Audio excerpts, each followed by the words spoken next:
Eek. Look at this, there's a camera. Really? A hidden camera. My daughter screamed loudly just before undressing in the bathroom. There was a suspiciously placed hidden camera, and I couldn't believe my eyes. Who would do such a terrible thing? Just leave it to me. My husband immediately set a trap for that hidden camera. That evening, the door slowly opened, and a person dressed in all black headed straight for the changing room. I am Sarah, a housewife living with my husband, David, who works at a big corporation, and my daughter, Julie. Julie attends a well-known prestigious private high school in our area and is currently a senior. She was busy studying for college, and after getting a high score on last month's SAT, she might get into her first choice school. To support her, David spared no expense on tutoring and study materials. I was also thinking about getting a part-time job to support my family financially. I wanted to celebrate when she got accepted, and I felt bad leaving all the expenses to David. So I applied for a part-time position at the local supermarket and started working right away. Soon after, I ran into a neighbor at the supermarket. Hello. Oh, you're working here? Isn't your husband making good money? Well, the expenses for supporting our daughter's college prep are adding up. I thought I could help out a little. Oh, so your daughter at that private school is going to college in New York. Yes, her first choice is a college in New York. How nice to have a daughter you can brag about. My son can only go to the local state college. Though I guess college isn't everything. Oh, of course. This woman, Karen, is a mom friend from the neighborhood who has a son the same age as my daughter. We were close when our kids were in the same elementary school class, but after my daughter got into a private school, she gradually stopped talking to me. I heard her son had also tried getting into private school but went to public school instead, so I assumed he didn't do so well. I sometimes wondered if that was why she stopped talking to me, but I didn't really think much of it. I started getting used to my part-time job and our savings were growing steadily. 6 months later. Mom. I got accepted. I'm so happy. Thank you for supporting me all this time. Really? That's amazing. I'm so happy too. Julie got accepted to her first choice college and I was as happy as if it were my own achievement. Watching my daughter's joy brought tears to my eyes. However, happiness wasn't the only emotion I felt. Since Julie would be moving to New York after graduation, we had been talking as a family about creating some memories together before she left. I started gradually reducing my work shifts so we could go on a family vacation.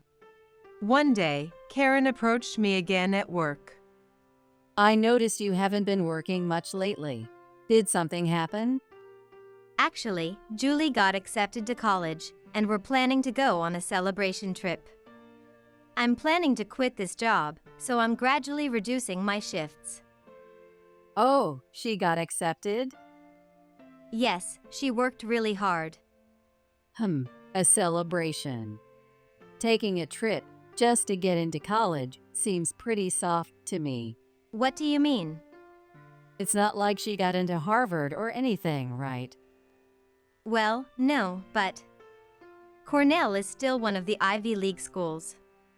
Being happy about that just shows how low your standards are. After sending her to that expensive private school and spending all that money, isn't this kind of a mediocre result?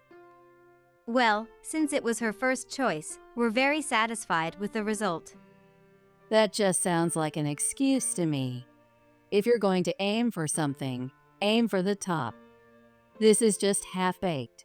Well, just make sure she doesn't keep failing classes and end up dropping out of that low-level school. Karen said so and went back to her shopping, laughing. She suddenly approached me, and the moment she learned my daughter had been accepted to college, she started looking down on us. I really didn't understand it, and there was no reason for Karen to mock my daughter. I hadn't done anything bad to Karen, and I wasn't even bragging. I didn't know which college Karen's son got into, but it must have been somewhere really prestigious. Still, I wasn't in a good mood that day. Hi. Hey. You look down. Are you okay? Well, I ran into our neighbor at work. When I told her about your college acceptance, she suddenly started mocking you, saying that you should be careful not to keep failing and drop out. She says your college is low level. Seriously? Is their kid going to some famous university abroad or something? That's the only way they could look down on others like that. I know I should just ignore it, but it really made me angry.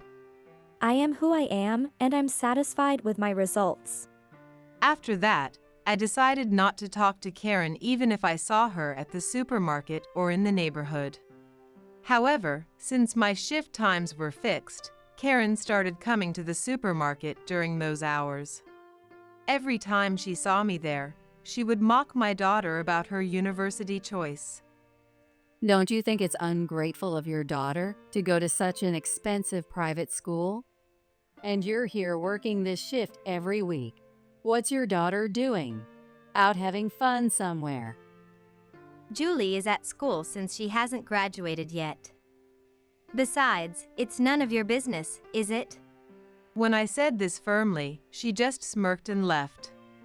Even when I was cold to her, Karen would still approach me, and it was really stressing me out. That day too, I returned home in a bad mood and was preparing dinner as usual. Suddenly, there was a scream from the bathroom. Eek. What's wrong? Look, isn't this a camera? What? At that moment, I couldn't believe my eyes. There was no doubt that the long, black object positioned to capture the upper body area was a hidden camera. We didn't know when it was planted, but probably when I was away at work. We sometimes forgot to lock the door to the balcony, but I never imagined something like this would happen. What is this? Who planted it? Hey. Don't talk. They might be listening. It's okay, these types of cameras don't have audio recording. You hadn't undressed yet, right? No. This definitely wasn't here yesterday, so I probably wasn't recorded, but who puts a camera in such an obvious spot? Let's go to the living room for now. While Julie and I were panicking, David remained calm. However, I was about to lose my mind. I had been irritated by Karen's constant mockery, but I never imagined being involved in such a crime. This is crazy. Let's call the police right now. Wait, calm down. Of course we'll call the police, but can you let me handle this first? What are you talking about? Someone almost filmed my body. What else is there to do besides calling the police? It's already 9 p.m. Calling the police can wait until tomorrow morning. Plus, the perpetrator is probably nearby. Just trust me on this. David's words sent chills down our spines, but he went to the storage room and brought back the newspaper, carefully covering the camera. He then pointed a fan at it, making the newspaper rustle and move. At this point, the camera feed was probably showing nothing but static. Then David unlocked the downstairs window and turned off the lights. For safety, we all locked ourselves in David's bedroom. What are you planning to do with all this? If someone plants a hidden camera, they'll definitely come back to retrieve it. So the culprit must be someone nearby. This should lure them in. Wait a minute. You're deliberately trying to draw in a dangerous criminal? Don't worry, we'll call the police and I'll make sure we're safe. Trust me. David then went to turn on the lights in each bedroom. From outside, it would look like everyone had gone to their rooms. About 30 minutes passed, and it was 10 p.m. We turned off all the bedroom lights, and the house was completely dark. After about 10 minutes, we heard someone opening the downstairs window and entering the house. Dad, call the police, quickly. Yeah, just wait. David quietly opened the bedroom door and went downstairs. We have a parking lot with a surveillance camera. That camera had a clear view of that window. David probably waited to confirm who had broken in before going to catch them himself. Moments later, Oh no. Got you. along with David's shout, we heard a woman scream. We ran downstairs. There was a small woman dressed in black with David pinning her down. I immediately turned on the bathroom lights. When I saw her face, I was shocked. What are you doing? Incredibly, the woman was Karen from next door. I was so surprised that the perpetrator was someone we knew. My mind went blank for a moment. Julie was also speechless, feeling both relief that it wasn't a stranger and a different kind of fear at discovering who it actually was. What were you thinking, planting a camera? Well, this is, Our security camera is very high quality, you know. Even with that hat pulled down low, I could tell it was you right away. Would you care to explain? When David said this while still pinning her down, Karen covered her face and went silent. We closed the bathroom door to prevent her escape and made her sit properly. Staying silent won't help. Please explain properly. If not, we're calling the police right now. Fine. I'll explain. I just did this out of jealousy. I didn't mean any harm. No harm? Are you kidding me?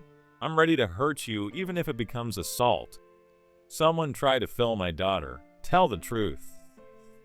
Well, this is, when I heard about your daughter getting into college, I was frustrated. My son has to take a gap year since he couldn't even get into his second choice school. So why the hidden camera? Is that also why you kept coming to mock me during my work hours? I could understand just that, but why commit a crime? You broke in through the door when I was at work, right? Tell me why. Well, We can still call the police and have them investigate. The American police are very thorough. You'll be arrested quickly. Everyone in the neighborhood will know and you'll have nowhere to go. Is that what you want? David, who had been shouting angrily earlier, seemed to have cooled down a bit and was now calmly interrogating Karen. Though he returned to polite speech, I could hear the uncontrollable anger in his voice. After a moment of silence, perhaps frightened by the mention of police, Karen seemed to resign herself and began telling everything. compared to my son, your daughter was so successful that I was jealous. So I thought I might take some photos in the bathroom and post them online. Of course, at this angle, I didn't think her face would show. The moment Karen said that, there was a dull thud. The bathroom wall was deeply dented. David had punched the wall in anger. Julie and I were startled. A moment of silence fell. Of course, Julie and I were boiling with rage when we heard Karen's words, but David was even angrier. You mean you tried to ruin my daughter's life because of your selfish jealousy? No, I was going to hide her face. It was just to vent my frustration. Stop with the nonsense. Do you think those excuses will work? Well, Enough. We're calling the police now. We'll leave the rest to them. wait a minute. Why do you call the police? You promised not to call them if I told the truth. Listen, there's no such sweet deal in this world. This is a serious crime. We can't just let this go. We've recorded everything you just said. Sarah, can you call the police? Okay. At David's request, I immediately called the police. They arrived at our house in less than 10 minutes and took Karen into custody. You have everything, and now you're destroying someone else's life. What's so fun about that? I'll never forgive you all. Karen shouted these ridiculous parting words as the police took her away. The next day, We deeply apologize for everything. My wife has caused you terrible trouble. We are truly sorry. when the doorbell rang in the morning, it was Tom, Karen's husband, and her son coming to apologize. Well, they seemed to have known nothing about it. Karen had acted alone in this crime. We had no intention of blaming these two. We don't blame either of you at all. However, she will have to take responsibility for her actions. Please understand that. Of course. If there's anything we can do to help, please let us know. Soon, Karen was arrested by the police and charged with not only voyeurism but also breaking and entering. The case became quite serious when they found evidence in our recording of her intention to spread the footage online. She ultimately received a fine and returned home with a criminal record. We went to visit Karen that day. It's been a while. You've lost weight? You've ruined my life. What are you talking about? First, you should apologize. Say you're truly sorry. Karen still resented me even after the police intervention. I realized she really had no capacity for improvement. However, this worked better for me. Well, I don't need you to show remorse. I wouldn't forgive you even if you did. We'll just settle this with money. What? Did you think you'd get away with just being arrested after what you did? Of course, we're filing a civil suit for damages. Why? I was arrested and paid for my crime. This is ridiculous. Do you still not understand your position? You've done something unforgivable, no matter how much you regret it. I'll keep watching you until you pay all the damages. Then I'm divorcing you and cutting ties. You'll live the rest of your life paying for your unforgivable crime. You're kidding, right? Do you really mean it? I'm sorry. Please, don't abandon me. If you're truly sorry, why don't you accept all your punishments? There's no real remorse if you can't even accept the consequences. There's no one left to protect you anymore. When Tom said this, Karen seemed to realize I was serious. The color drained from her face and she looked truly pathetic. After that, we sued for damages. With Tom's help, we received the full amount quickly. Tom apparently paid it up front, but Karen would have to pay him back. Since then, Karen has been working 2 jobs under Tom's supervision to repay the money. Apparently, no one at home speaks to her except when necessary, and she spends her days doing hard physical labor. Sign the divorce papers first. Are you serious? Are you really going to divorce me? I'm truly sorry, so please forgive me. Shut up, just sign it and leave it on the table.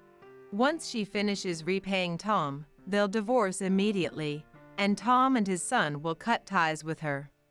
Karen apparently keeps apologizing to Tom and their son, but neither of them will listen. She'll end up divorced and living a lonely life.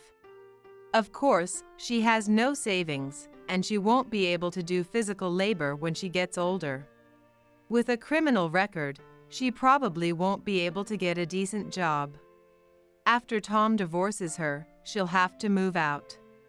I don't know how she'll live alone from now on, but no one will help someone like her anymore.